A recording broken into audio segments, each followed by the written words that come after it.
But sometimes, we don't remember na nandyan siya para sa atin. Sometimes, we find ourselves on the sea of life without Him. And we forget that He knows and that He cares. Now, the followers of Jesus Christ experienced another storm. Naaalala niyo ba ang kwentong to? Like before, there's a little wooden boat of believers in the middle of a great tempest tossed by the waves. But this time, Jesus was not in the boat with them. In the fourth watch of the night, when the sky was darkest and the tempest most fierce, may nakita sila. May papalapit sa kanila. Look! Everybody look! Tingnan niyo! Ano yan? It's a ghost! Multo! Someone walking on the water! May naglalakad sa tubig! And then, they heard a voice. Isang boses na kilala nila. Be of good cheer. It is me. Huwag kayong matakot. Peter called out, Jesus!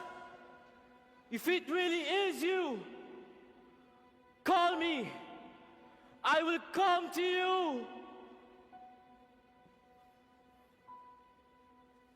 So Jesus called, and Peter came. Now, in some ways, if any of the early apostles had a Filipino heart, it had to be Peter. So it's no surprise that he leapt out of the boat, and for just a moment, he was standing on the water.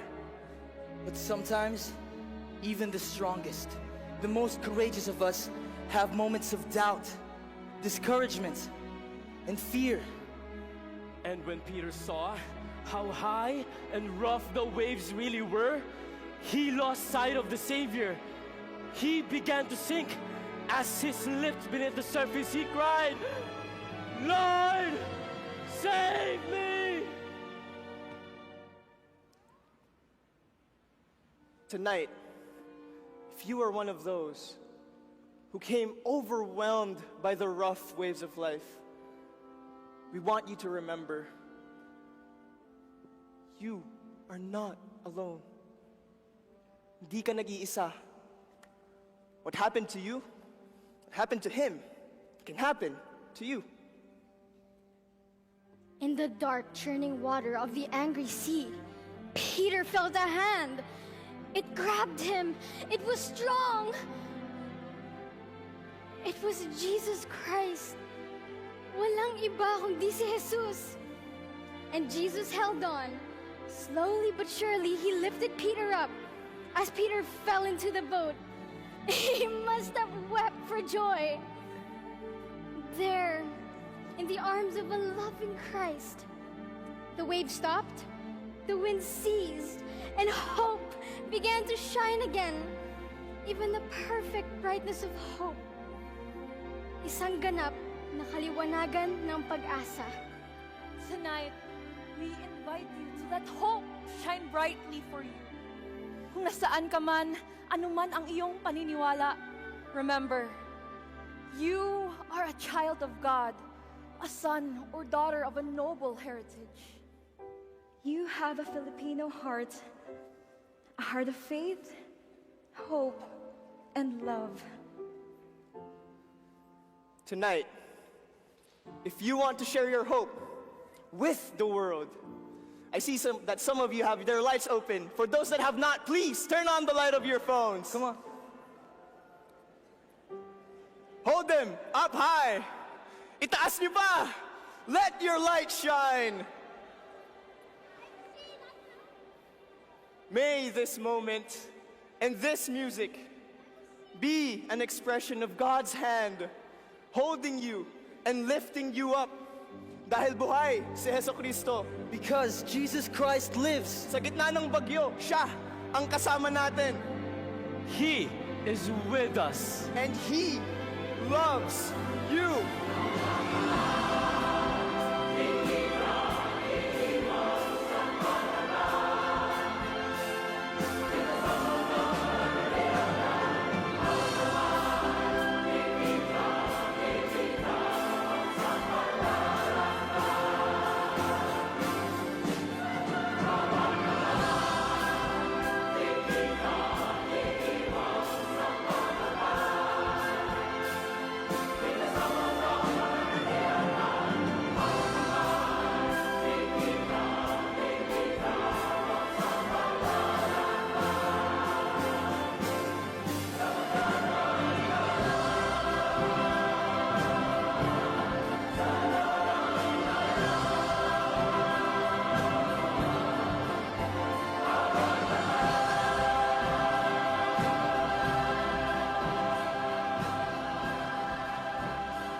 Good evening, everyone. Welcome sa aton nga Wednesday prayer meeting. We are so glad that you can join us, and we still meet virtually, but we believe that even if we are distant or far apart from each other, we are able to worship, we are able to experience the fullness of God's grace and God's love, because the Spirit is able to be able to hold us together as one. And even as we look at God's word, we are learning together, we are journeying together, and we are discovering new things in the Lord. And more so, no, as we gather later on to pray for one another, we can feel the binding spirit of God that is at work in our lives, so that we are able to pray for one another. We are able to intercede for the needs of our brothers and sisters, and to extend our love to them in spite of our distance. And as we begin tonight, I'd like to ask you to please join as we pray. Father, thank you so much that you have drawn us together in love. I know, Father God, that in unity, we are able to experience more of your grace, more of your guidance, and of your protection, Father God, in our lives. And tonight, Lord, as we gather here virtually, thank you, Lord, for the Spirit that unites us. Thank you, Lord God, that you are at work in our midst.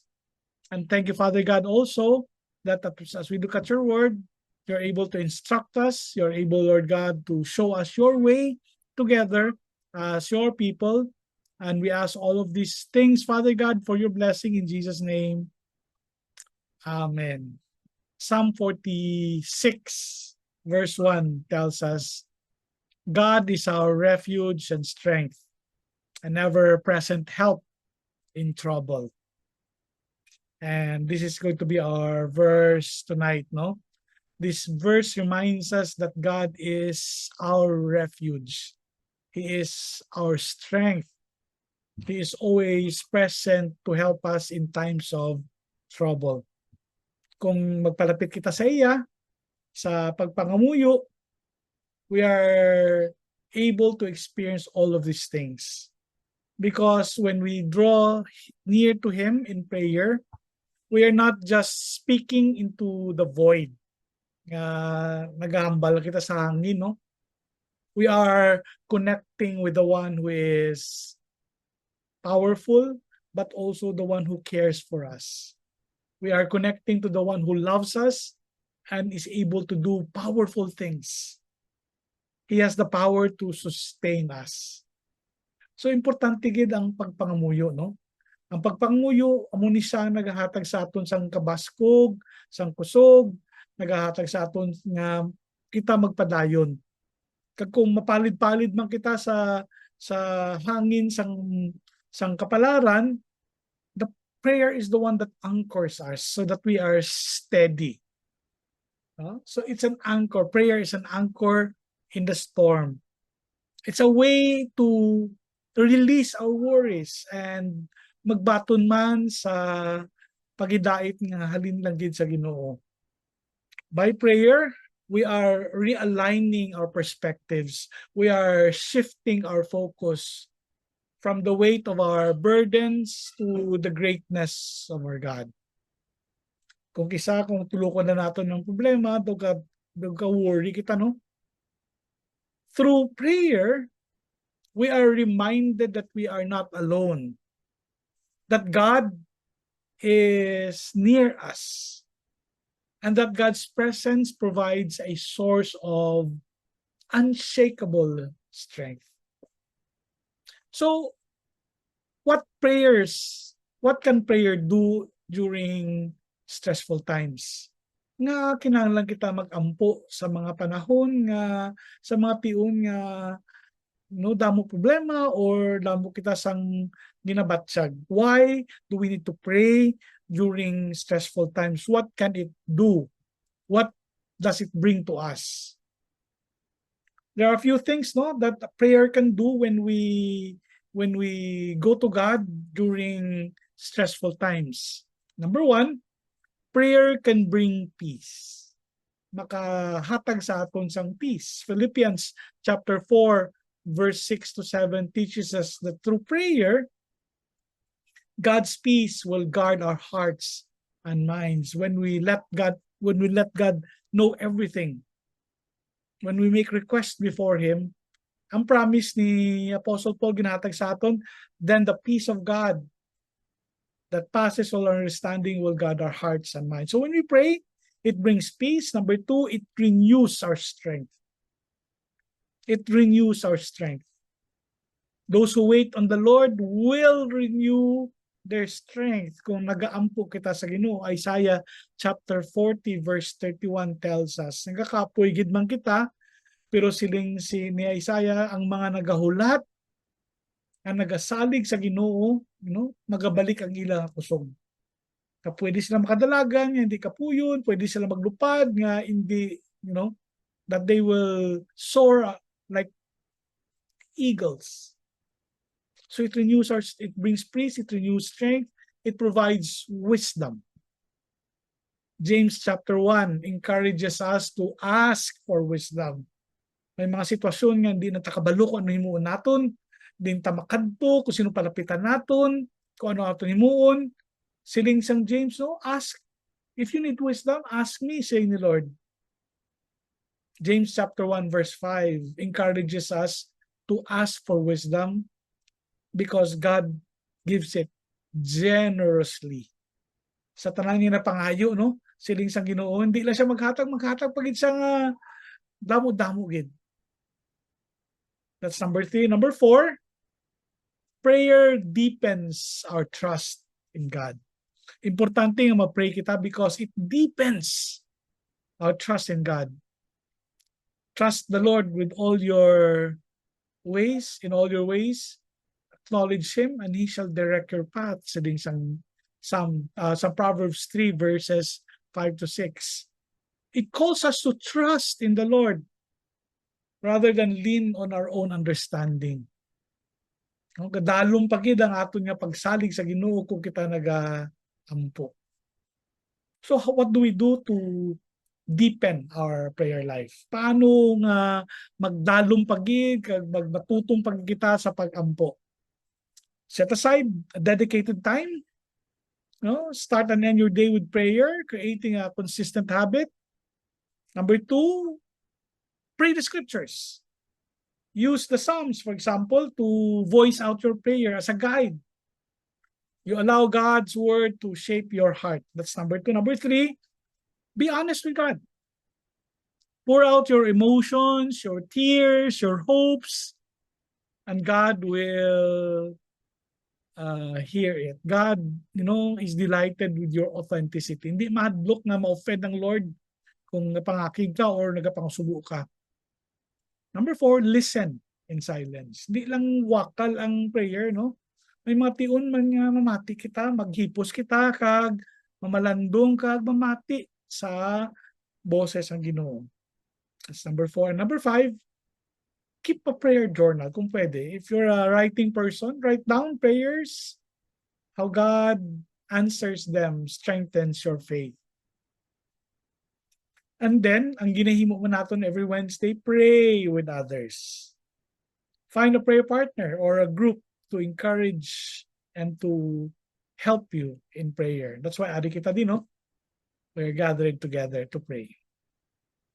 Let's pray. Father, Heavenly Father, thank you for being our refuge. Thank you for being our strength. Thank you, Father God, that in times of stress and in times of uncertainty, you remind us, Lord God, that we can turn to you in prayer.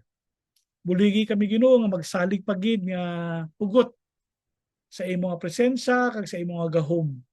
Lord, padaluma pagid ang amon nga pagsalig dira sa imo, even as you deepen our relationship with you, Father God.